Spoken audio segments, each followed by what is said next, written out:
Capítulo 4. Rue Sally era uma história popular, um conto de fadas, uma criatura de sonhos que vivia nas bordas dos mapas. Mas não havia dúvida, o dragão de gelo era real, e Mali o tinha encontrado, assim como encontrara o cervo. Aquilo parecia errado, como se tudo estivesse acontecendo rápido demais, como se estivéssemos correndo na direção de algo que não entendíamos. Um grito vindo dos escalares atraiu minha atenção. Um homem no barco mais próximo do açoite do mar se levantou com um arpão na mão mirando, mas a cauda branca do dragão se deslocou rapidamente pelo mar, dividiu as ondas e desceu como um tapa, enviando uma parede de água que rolou contra o casco do barco. O homem com o arpão caiu sentado com tudo quanto o escaler empinou precariamente, mas se ajeitou no último momento. Ótimo, pensei, lute contra eles. Então o outro barco disparou seus arpões. O primeiro foi longe demais e caiu na água sem causar danos. O segundo alojou-se na couraça do açoite do mar. Ele resistiu, a cauda dando chicotadas para frente e para trás, e se ergueu como uma serpente, lançando o corpo fora da água. Por um momento ele ficou suspenso no ar, barbatanas translúcidas em forma de asas, escamas brilhantes e olhos vermelhos coléricos. Pingos de água voaram de sua crina e mandíbulas enormes se abriram, revelando uma língua rosa e fileiras de dentes brilhantes. Ele desceu sobre o barco mais próximo, com um som alto de madeira se despedaçando. O barco estreito se partiu em dois, e os homens caíram no mar. A boca do dragão se fechou sobre as pernas de um marinheiro, e ele desapareceu, gritando entre as ondas. Com golpes furiosos, o restante da tripulação nadou pela água manchada de sangue em direção ao que restava do barco, onde eles foram içados pela lateral. Olhei para trás, para o cordame do baleeiro. Os topos dos mastros agora estavam envoltos em névoa, mas eu ainda podia ver a luz da lanterna de Tamar queimando constantemente no topo do mastro real. Outro arpão encontrou seu alvo, e o açoite do mar começou a cantar, um som mais amável que tudo que eu já havia escutado, um coro de vozes elevado em uma música lamuriosa e sem palavras. Não, percebi, não é uma música. O açoite do mar estava chorando, contorcendo-se e rolando nas ondas enquanto os escaleres o perseguiam, lutando para se livrar das pontas dos arpões. Lute, implorei silenciosamente. Depois que ele tiver você, ele nunca o deixará partir. Mas eu já podia ver o dragão diminuindo o ritmo, seus movimentos cada vez mais lentos enquanto seu choro fraquejava. Agora triste, sua música desolava e desaparecendo. Parte de mim queria que o Darkling terminasse de uma vez com aquilo. Por que ele não fazia isso? Por que não usar o corte no açoite do mar e me conectar a ele como tinha feito com o cervo? Redes! Gritou Sturmhound. Mas a névoa tinha ficado tão densa que eu mal podia dizer de onde vinha a voz. Ouvi uma série de batidas em algum lugar perto da balaustrada a estibordo. Afastem a névoa, ordenou o Darkling. Estamos perdendo o escaler. Ouvi os grixas chamando uns aos outros e então senti a onda dos ventos dos aeros balançando a bainha do meu casaco. A névoa se ergueu e eu fiquei boquiaberta. O Darkling e seus grixas permaneciam de pé a estibordo, com a atenção concentrada no escaler que agora parecia estar remando para longe do baleeiro. Mas a bombordo outro navio tinha aparecido como se vindo do nada. Uma escuna elegante com mastros reluzentes e estandartes sacolejantes. Um cão vermelho em um campo azul escuro, e abaixo dele a águia dupla ravicana em azul claro e dourado. Ouvi outra série de batidas e vi garras metálicas cravando-se na balaustrada na face de ancoragem do baleeiro. Arpéus, percebi. E então tudo pareceu acontecer de uma vez. Um uivo veio de algum lugar, como um lobo cantando para a lua.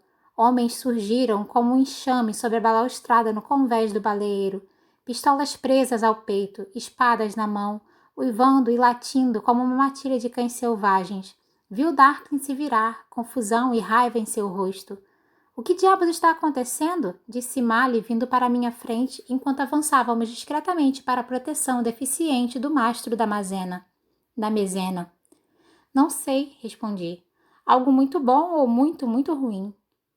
Ficamos de costas um para o outro, minhas mãos ainda presas nas correntes, as dele ainda atadas, incapazes de nos defendermos enquanto a luta irrompia no convés.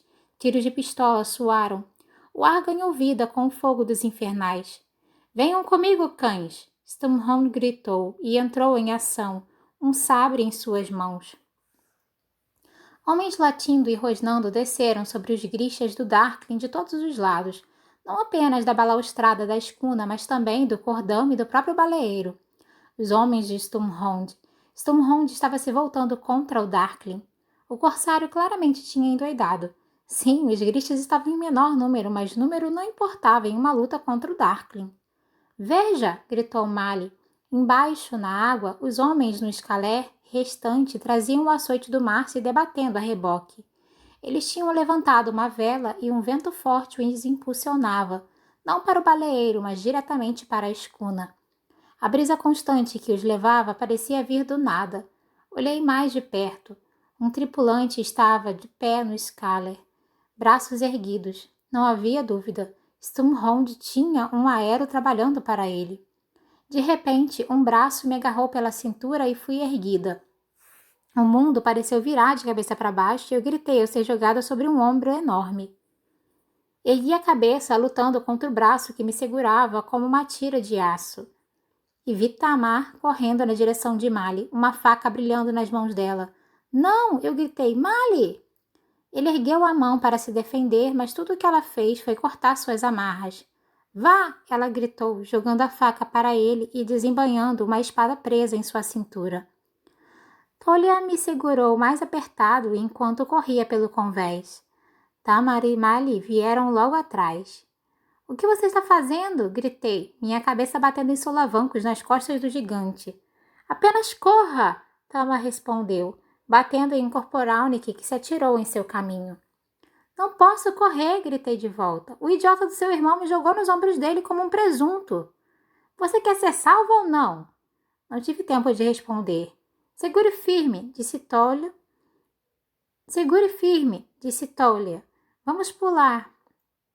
Apertei os olhos, preparando-me para cair na água gelada, mas Tolia não deu mais do que alguns passos antes de soltar um gemido súbito e cair sobre um joelho, liberando-me. Caí no convés e rolei sem jeito de lado. Quando olhei para cima, vi Ivan e o infernal de manto azul sobre nós. A mão de Ivan estava estendida. Ele esmagava o coração de Tolia. E dessa vez, Sturmhond não estava ali para impedi-lo. O infernal avançou sobre Tamar e Mali, pederneira na mão, o braço já se movendo em um arco de fogo. Terminado antes mesmo de começar, pensei miseravelmente. Mas no momento seguinte o infernal parou e engasgou. Suas chamas morreram no ar. O que você está esperando? Disse Ivan de modo ríspido. A única resposta do infernal foi um assovio sufocado. Seus olhos incharam e ele agarrou a garganta. Tamar mantinha a espada na mão direita, mas seu punho esquerdo estava cerrado. Bom truque, disse ela, jogando para longe a pederneira do infernal paralisado. Conheço um bom truque também. Ela ergueu a lâmina e, enquanto o infernal permanecia de pé, indefeso e desesperado por ar, ela o atravessou com um impulso feroz. O infernal tombou no convés. Ivan olhou confuso para Tamar em cima do corpo sem vida, sua espada pingando sangue. Ele devia ter perdido a concentração, porque nesse momento Tolia se ergueu com um rugido aterrorizante. Ivan cerrou o punho, reconcentrando seus esforços. Tolia fez uma careta, mas não caiu. Então o gigante estendeu a mão e o rosto de Ivan se contorceu de dor e espanto. Olhei de Tolia para Tamar, entendendo o que acontecia. Eles eram grixas sangradores. Você gosta disso, homenzinho? Perguntou Tolia, enquanto andava na direção de Ivan. Em desespero, Ivan esticou a outra mão. Ele tremia e eu podia ver que ele lutava para respirar.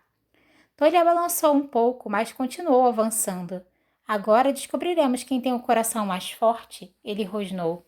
Ele caminhou lentamente para frente, como se estivesse andando contra um vento forte, o rosto coberto de suor, os dentes à mostra com uma alegria bestial. Perguntei-me se ele e Ivan cairiam mortos juntos. Então os dedos estendidos de Tolia se fecharam em um punho. Ivan entrou em convulsão. Seus olhos se reviraram. Uma bolha de sangue brotou de seus lábios e estourou, e ele desabou no convés. Eu estava vagamente consciente do caos se espalhando ao meu redor. Tamar lutava com um aero. 2 outros grixas tinham saltado sobre Tolha. Ouvi um tiro e percebi que Mali tinha pegado uma pistola, mas tudo o que eu conseguia ver era o corpo sem vida de Ivan. Ele estava morto. O braço direito do Darkling, um dos mais poderosos sangradores do segundo exército. Ele tinha sobrevivido à dobra das sombras e aos Volcras e agora estava morto. Um pequeno soluço me puxou de volta do meu devaneio. Genya olhava para Ivan, as mãos tapando a boca. Genya, eu disse. Parem eles! O grito veio do outro lado do convés. Virei-me e vi o Darkling às voltas com um marinheiro armado. Genya tremia. Ela enfiou a mão no bolso de seu kefta e sacou uma pistola. Tolha pulou na direção dela. Não, eu disse ficando entre eles. Não irei vê-lo assassinar Genya. A pistola pesada tremeu na mão dela. Genya, falei calmamente, você vai mesmo atirar em mim? Ela olhou ao redor, freneticamente, incerta de onde mirar. Pousei a mão em sua manga. Ela estremeceu e virou o cano para mim. Um estalo semelhante a um trovão cortou o ar, e eu soube que o Darkling havia se libertado. Olhei para trás e vi uma onda de escuridão rolando em nossa direção. Acabou, eu pensei. Chegou o nosso fim. Mas no momento seguinte vi um estouro brilhante e ouvi um tiro. A expansão de escuridão se dissipou e vi o Darkling segurar o braço, o rosto contorcido de fúria e dor. Descrente, percebi que ele havia levado um tiro. Stonehound corria em nossa direção, pistolas em mãos. Corram! Ele gritou. Venha, Alina! Gritou Mali tentando agarrar meu braço. Genya! Falei desesperada. Venha conosco! A mão dela tremia tanto que pensei que ela deixaria a pistola cair. Lágrimas desciam pelo seu rosto. Não posso, ela soluçou de modo intermitente e baixou a arma. Vá, Alina, disse ela. Apenas vá embora. No instante seguinte, Tolha me jogou por sobre o ombro novamente. Bati inutilmente em suas costas largas. Não, gritei, espere! Mas ninguém me deu a mínima. Tolha pegou o impulso e saltou por sobre a balaustrada. Gritei enquanto despencávamos em direção à água gelada, preparando-me para o impacto. Em vez disso, fomos recolhidos pelo que só podia ser o vento de um aero e colocados, com um baque de osso duro no convés da escuna que nos atacava. Tamar e Mali nos seguiram, com Stonehound logo atrás deles. Dê o sinal, Stonehound gritou, pondo-se de pé. Um assovio perfurante soou. Privet, ele falou para um tripulante que não reconheci. Quantos ainda temos? 8 baixas, respondeu Privet. 4 permanecem no baleeiro. Carga a caminho. Pelos santos, Stonehound praguejou. Ele olhou para o baleeiro, lutando consigo mesmo. Mosqueteiros, ele gritou para os homens no topo principal da escuna. Dê-lhes cobertura. Os mosqueteiros começaram a atirar com seus rifles no convés do baleeiro. Tolha jogou um rifle para Mali, então pendurou o outro nas costas, saltou para o cordame e começou a escalar. Tamar sacou uma pistola do quadril, e eu ainda estava estatelada no convés em um emaranhado indigno, minhas mãos inúteis presas em correntes. O açoite do mar está seguro, Captain! Gritou Privet. Mais 2 homens de Stonehound se arremessaram sobre a balaustrada do baleeiro e voaram pelo ar, os braços sacudindo freneticamente para cair em um amontoado no convés da escuna. Um deles sangrava bastante devido a uma ferida no braço. Então aconteceu de novo, o estrondo de um trovão. Ele está de pé, gritou Tamar. A escuridão caiu sobre nós, envolvendo a escuna, apagando tudo em seu caminho. Liberte-me, pedi, deixe-me ajudar. Stonehound jogou as chaves para Tamar e gritou, solte-a! Tamar alcançou meus pulsos, atrapalhado com as chaves enquanto a escuridão nos engolia. Estávamos cegos. Ouvi alguém gritar. Então a tranca se abriu. As correntes caíram de meus pulsos e acertaram o convés com uma batida pesada. Ergui as mãos e a luz brilhou pela escuridão, empurrando o negrume de volta para o baleeiro. A tripulação de Sturmhond celebrou, mas a comemoração morreu em seus lábios quando outro som preencheu o ar. Um grito rangente, perfurante em sua iniquidade. O estalido de uma porta sendo aberta, uma porta que deveria permanecer para sempre fechada. A ferida em meu ombro pulsou cortante. Nichevoia. Eu me virei para Sturmhond. Temos de dar o fora daqui, agora, disse. Ele hesitou, lutando contra si mesmo. 2 de seus homens continuavam a bordo do baleeiro. Sua expressão endureceu. Homens no topo, içar velas, ele gritou. Aeros, levem-nos para o leste. Vi uma fileira de marinheiros de pé perto dos mastros erguer os braços e ouvi um barulho quando as lonas sobre nós se abriram com um vento forte. Quantos grixas o corsário tinha em sua tripulação? Mas os aéreos do Darkling tinham se ajeitado no convés do baleeiro e estavam enviando seus próprios sopros para nos golpear. A escuna balançou instável. Armas de bom bordo! Sturmhond rugiu. Atirem em sequência, ao meu sinal! Ouvi 2 assovios estridentes soarem. Uma explosão ensurdecedora sacudiu o navio, então outra e mais outra, enquanto as armas da escuna abriam um buraco enorme no casco do baleeiro. Um grito de pânico veio do navio do Darkling. Os aéreos de Sturmhond aproveitaram a vantagem e a escuna seguiu adiante. Quando a fumaça dos canhões clareou, vi uma silhueta de preto adiantar-se na balaustrada do baleeiro incapacitado.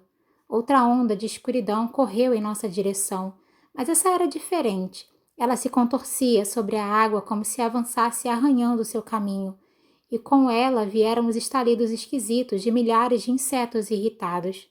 A escuridão espumava como uma onda quebrando sobre uma rocha e começou a se dividir, ganhando forma. Ao meu lado, Mali sussurrou uma oração e ergueu seu rifle sobre o ombro. Concentrei meu poder e o liberei com um corte, queimando através da nuvem negra, tentando destruir os Nichevoia, antes que pudessem assumir sua forma completa, mas não consegui parar todos eles. Eles vieram em uma horda gemente de garras e dentes negros. A tripulação de Sturmhond abriu fogo. Os Nichevoia alcançaram os mastros da escuna, espiralando ao redor das velas, colhendo marinheiros do cordame como frutas. Em seguida, eles deslizaram sobre o convés. Mali atirou de novo enquanto a tripulação puxava seus sabres, mas balas e lâminas pareciam apenas retardar os monstros. Seus corpos de sombra se espalhavam e se reagrupavam, e eles continuavam avançando. A escuna continuou a seguir adiante, ampliando a distância entre ela e o baleeiro, mas não rápido o suficiente. Ouvi aquele gemido estremecedor e outra onda de escuro deslizante e inconstante veio em nossa direção, já se separando em corpos alados, reforços para os soldados de sombras. Sturmhond a viu também. Apontou para um dos aéreos, ainda conjurando vento para as velas. Relâmpagos! Ele gritou. Eu recuei. Ele não podia estar falando sério. Aéreos nunca tinham permissão de conjurar relâmpagos. Era muito imprevisível, muito perigoso. Imagine fazer isso em mar aberto, com navios de madeira. Mas os grixas de Sturmhond não hesitaram. Os aéreos uniram as mãos, esfregando-as para frente e para trás. Meus ouvidos estalaram conforme a pressão despencava. O ar estalou com a corrente. Nós só tivemos tempo de nos lançarmos no convés enquanto raios irregulares de luz zigue-zagueavam pelo céu. A nova onda de Nichevoia se espalhou em uma confusão momentânea. Vá! Sturmhond bramiu. Aéreos ao máximo! Mali e eu fomos jogados contra a balaustrada quando a escuna foi impulsionada para a frente. O navio elegante parecia voar pelas ondas. Vi outra elevação negra ondular na lateral do baleeiro. Fiquei de pé de supetão e me preparei, reunindo força para outra investida. Mas ela não aconteceu. Pelo visto, o poder do Darkling tinha um limite. Estávamos fora do seu alcance. Eu me inclinei sobre a balaustrada. O vento e o borrifo do mar pinicavam a minha pele, enquanto o navio do Darkling e seus monstros desapareciam do meu campo de visão. Algo entre uma risada e um soluço sufocaram meu peito. Mali jogou os braços ao meu redor e eu o segurei firme, sentindo a pressão úmida de sua camisa contra meu rosto, ouvindo as batidas de seu coração, percebendo a verdade inacreditável de que ainda estávamos vivos. Então, apesar do sangue derramado e dos amigos perdidos, a tripulação da escuna começou a comemorar. Eles gritaram, latiram e rosnaram. No cordame, Tolia ergueu seu rifle com uma mão e jogou a cabeça para trás, soltando um uivo de triunfo que arrepiou os pelos de meus braços. Mali e eu nos separamos, olhando para a tripulação comemorando e rindo ao nosso redor. Eu sabia que nós dois pensávamos a mesma coisa. Em que havíamos nos metido?